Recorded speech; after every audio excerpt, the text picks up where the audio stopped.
Hello, friends and fellow collectors. Thanks for joining me for another episode of Diecast Emporium Military Mondays, brought to you by my friends at SmallScaleHobbies.com. Check out SmallScaleHobbies.com for all of your military scale model needs. All right, we have not one, not two, not three, not four, but 5 Humvees to take a look at in this week's edition of Military Mondays. These are all ready-made finished models by Artitec. Here's the packaging style that they come in. We'll briefly go over all the packages for all 5. This one with the TOW missile launcher. There's the item number, US Humvee Desert TOW, ready-made 187 scale. Last 40539. You can write the item numbers down for the ones that you'd like to add. Next up, we have the Desert Jeep, basically the troop carrier version. This one I really like a lot because it does have, it breaks up the monotony of the desert sand color with a little bit of green, especially on the cover. So here you go, 0540 for this one, the troop carrier, infantry fighting vehicle version. By the way, we're not going in numerical order, I don't think. This Humvee is the, what is this? Is this a troop carrier as well? Oh, this is a cargo unit. This one has the canvas top on it. And item number for this one is 0542. All right, this is your HQ communications unit, comms unit. There you go. And item number for this, 0541. Communications shelter, HQ unit. And last but not least, I think this will be the favorite, in my opinion. I think most collectors will probably pick this one up first. This has the 50 caliber machine gun on it.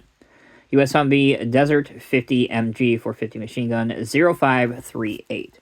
Now, you can probably tell from the style of packaging, but all of these are screwed down to the base. So what I'm going to do is I'm going to pause the video, I'm going to unscrew all of them, and then we'll come back and take a look at each one of these up close and personal on the spin table, so don't go anywhere. All right, everyone, thanks for sticking with me. We will start out with the communications vehicle, or the TQ center.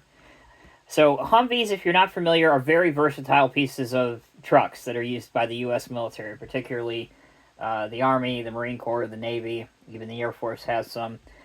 It's an acronym that stands for High Mobility Multi-Purpose Wheeled Vehicle, or Humvee, and they're light four-wheel drive military trucks produced by AM General. These were originally designed to replace the Vietnam-era M151 Jeep and the Gamma Goat, but as we saw, the vehicles became so versatile, and as you'll see in this video has 5 different examples, you can put a lot of different bodies on these vehicles, or on these Humvees, so they became useful tools in the military.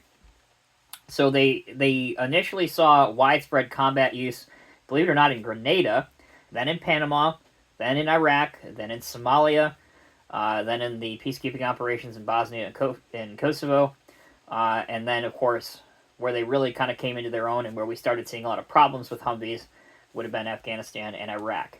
So, let's start off by taking a closer look at this one that you've already seen spinning around in front of you. I really like the shelter and the antenna that they put on this. The different triangles, those are basically Allied markings, U.S. markings, to oversimplify things. I do like the fact that all of these will have side view mirrors on them, and they do have both types of side view mirrors.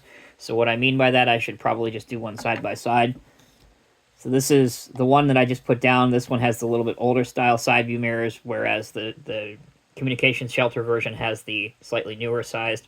All of these Humvees are what they call as unarmored Humvees. In Iraq and to some extent in Afghanistan, it became very obvious that a vehicle like this was susceptible to RPGs, small arms fire, and roadside bombs, IEDs.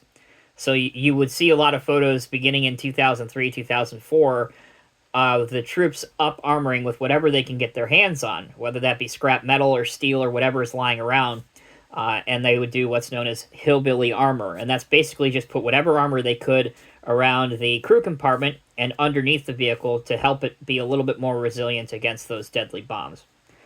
So, that's the communications shelter version. Obviously, it goes without saying, that's where all your communications equipment is going to be.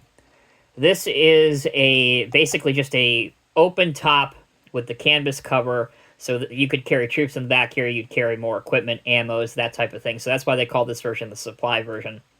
None of the wheels, I don't know if I mentioned this or not, these are all resin models, so none of the wheels actually are functioning or will roll on any of these, but because they look so good as finished models, I don't think that'll be a huge turnoff for most people. So that is the equipment carrier. One of the most common types of Humvees is this one, which is the troop carrier. This has 4 doors, obviously, room in the back for ammo, gears, equipment, water. Most important thing on any battlefield is water. And I do like that this one has the twin angled antennas. That's super cool. Just a nice small touch, but again, I think most collectors will like it. I also like the fact that it's different colored. Almost as if, you know, this Humvee, they had to have the doors replaced, and the only ones that they had lying around were green doors or olive drab doors. So I do like how different that looks. Big fan of it. All right, now we'll get into a little bit more of the heavy hitter Humvees. This one has a TOW, T-O-W, missile launcher on the top. And the TOW was a tube launch optically guided wire missile. So basically it would be guided from the launch tube to a target by a little wire. It was designed to take out Soviet tanks of the era. So T-55s, T-62s, and also the BMP, which is the armored personnel carrier. And it saw a lot of use in Desert Storm, 1991. But really has been replaced by systems like the Javelin or the AT-4 or other, you know, other types of large missile. But it is cool to have a piece of history and have this one with a TOW missile launcher on it. You can see kind of the area where the gunner would sit is open, which I like a lot. All right, last but not least, probably the most common type of Humvee, and this is what's known as a slant back, which I believe is an M1025. This is your standard Humvee. There's no other way to put it. This is the most common one you're likely to see. This version has a 50 cal machine gun on top of it, an M2 50 cal, which is one of the longest serving weapons in the U.S. military. It's been in service for well over 100 years at this point, in 2024 that I'm filming this video, so that's kind of a cool tidbit. And as you can see with the X's on the door, this is not an up-armored Humvee, but it has a little bit more ballistic armament in the door against, of course, when compared to some of the earlier Humvees that you saw that have absolutely no armor on the door. But there you go. Again, these are all by Artitec. They're all available on the Small Scale Hobbies website.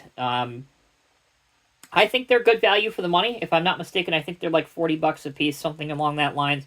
And they're done. You know, you don't have to build them, you don't have to paint them. You can put these on a military train or on your layout or in your display cabinet, and you know, you're ready to go. So it's up to you whether you prefer kits or whether you prefer finished models. I've always been kind of the one that prefers a finished model, and I do think that these are fair value for the money.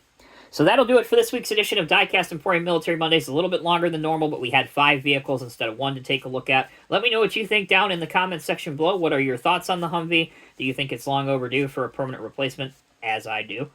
Or you think it'll be around for quite a long time? Thanks again. Take care, be well. I'll see you in the next review.